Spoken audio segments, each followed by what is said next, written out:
Abrimos a noite de hoje com os relatos surpreendentes de um homem destemido, obstinado, corajoso, e ele tem paixão por aventuras em alto mar.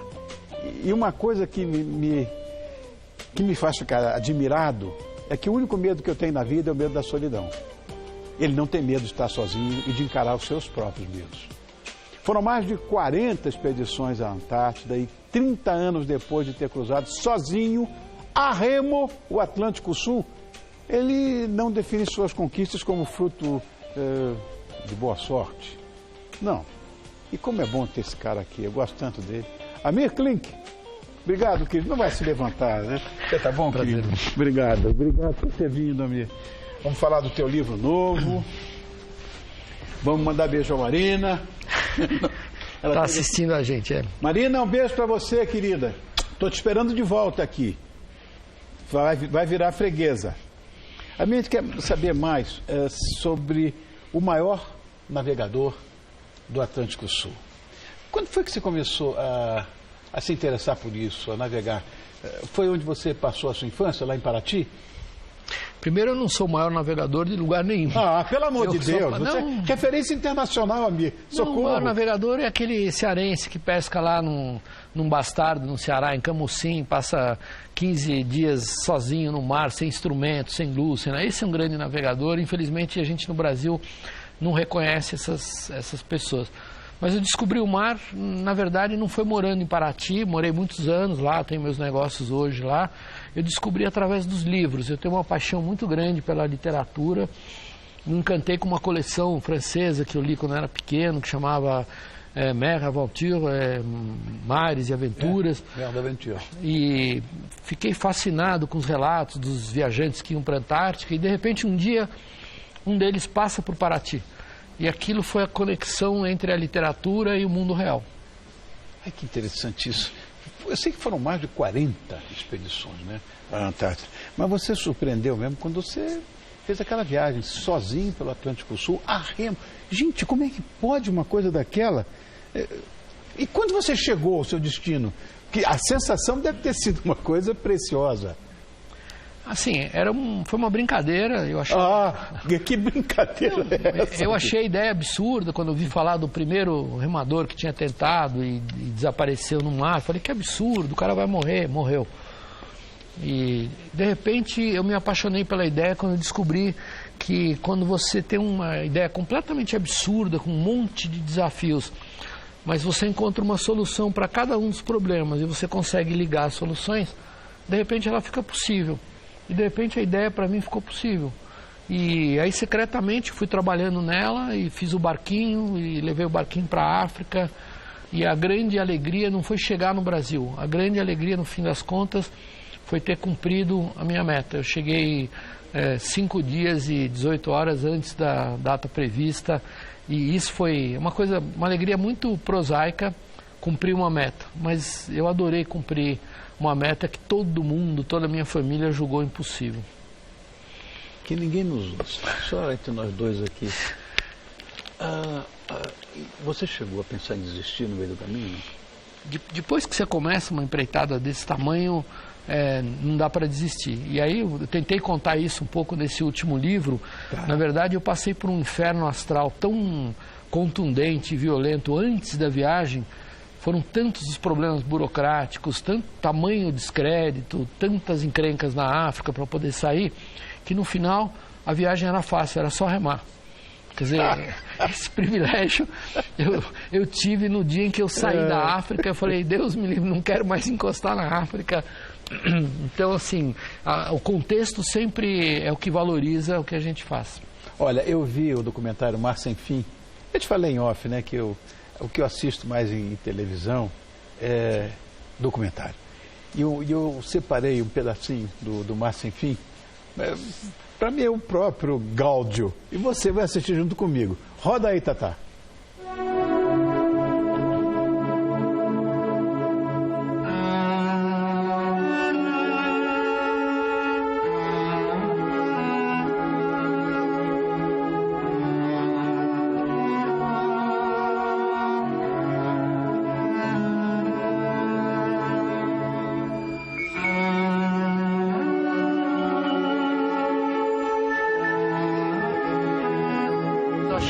passar um ano fazendo o que eu quisesse. Na verdade, a vida nesse grau de isolamento exige uma disciplina muito intensa. Tem que fazer água todos os dias, tem que fazer energia, tem que tirar neve do convés, tem que checar os cabos, tem que esperar as janelas de bom tempo. E o fato é que a gente se ocupa bastante e passei um ano voando.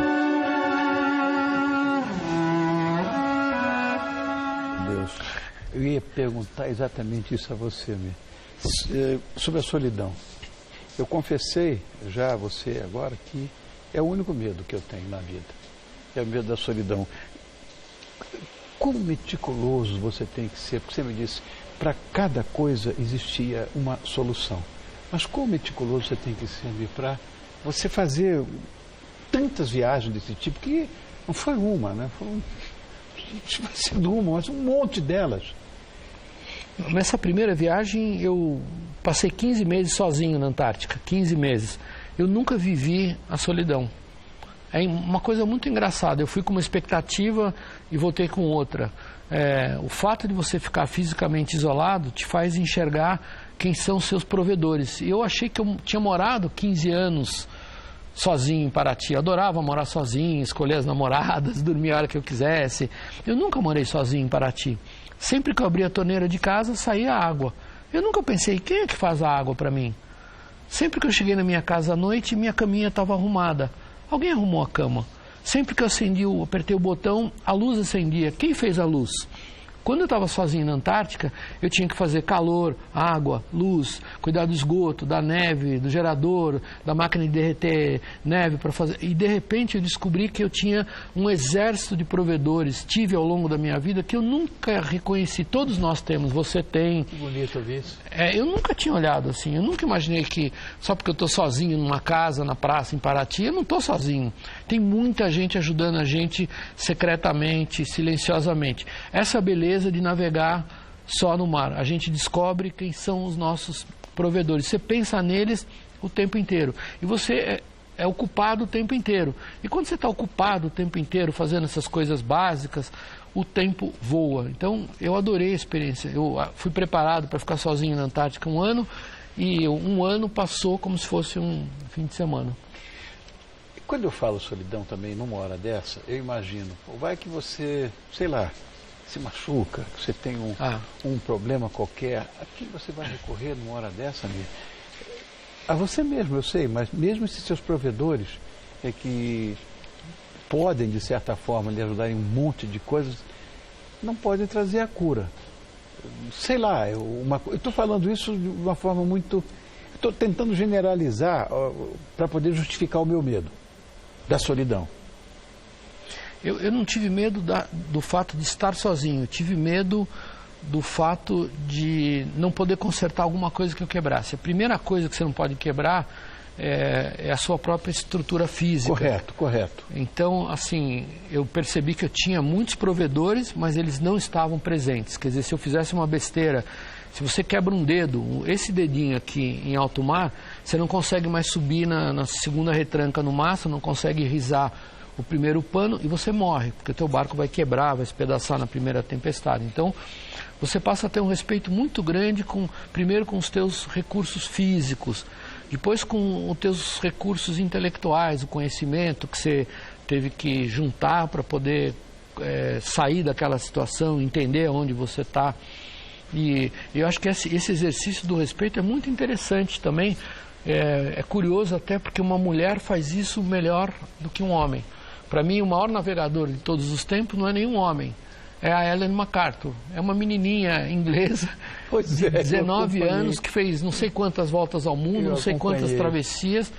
E hoje, de repente, quando ela está no auge, como se fosse um Schumacher no auge da carreira, ela abandona o mundo das corridas oceânicas de volta ao mundo e se dedica ao meio ambiente, se dedica a difundir a importância de uma economia circular, uma economia onde não tem reciclagem. Reciclagem é um erro que nós tentamos praticar, sou contra totalmente a reciclagem. É uma reparação de um erro que nós insistimos em cometer. ela tem uma visão muito mais adiante, onde, na verdade, o resíduo de um processo ele tem que ser o combustível do processo seguinte. A reciclagem é apenas uma correção, é uma covardia da nossa parte achar que a gente pode jogar o lixo, manda reciclar e salvei a minha parte. Não, ela defende uma economia circular, não uma economia linear. E esse assunto, para os ambientalistas latino-americanos, ainda é muito desconhecido. Quer dizer, uma menina incrível, ela está, assim, um degrau muito grande na frente dos grandes caras que pensam sobre o futuro da humanidade. Por quê? Porque ela viveu essa experiência da solidão no mar, do contato, assim, contundente com a natureza, com as suas forças e com a possibilidade de não resolver pela força bruta. Então, eu tenho mais força do que uma mulher? Eu tenho. Essa força a mais é um prejuízo que eu tenho quando tenho um problema no barco. Eu tenho que resolver com habilidade, com inteligência, jamais com a força. Jamais com a força. A força eu tenho que preservar. Com toda certeza, você também tem que fazer uma preparação física quando você vai fazer uma viagem dessa, ou não? Sim, um aspecto é a competência física, o outro aspecto é a competência intelectual. Tem um terceiro aspecto que para mim é o grande problema, que está ligado a um lado físico, que é o sono. Quando você... É que nem você está pilotando um carro durante 6 meses. Então, enquanto você vai dormir, ele continua andando. Um barco não para em alto mar. Então, a grande dificuldade física, na verdade, a maior não é a resistência, mas é o problema do controle do sono. A gente pode dormir quando está comandando um barco em solitário em alto mar, no máximo 45, 50 minutos, 5 vezes por dia, é o máximo que dá para dormir. Meu Deus! Então é um estresse constante em relação ao sono.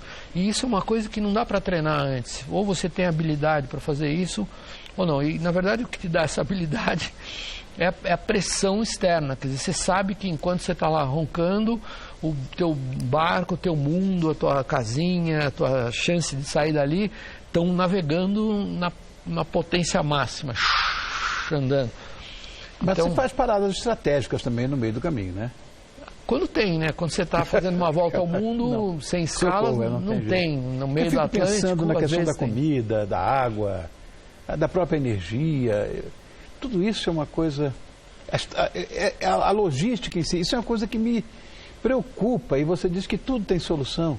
A logística é linda porque você é obrigado a fazer o máximo com o mínimo. E aí você percebe que, caramba, por que a gente morando em São Paulo tem que gastar 200 litros de água por dia? Se eu fui muito feliz no barquinho a remo, num cubículo de 90 centímetros de altura, eu gastei menos de 3 litros por dia e tomei banho, fui feliz, cozinhei, comi, remei, atravessei o Atlântico, cheguei na Bahia. Num veleiro hoje a gente gasta menos de 10 litros por dia por tripulante numa viagem de volta ao mundo.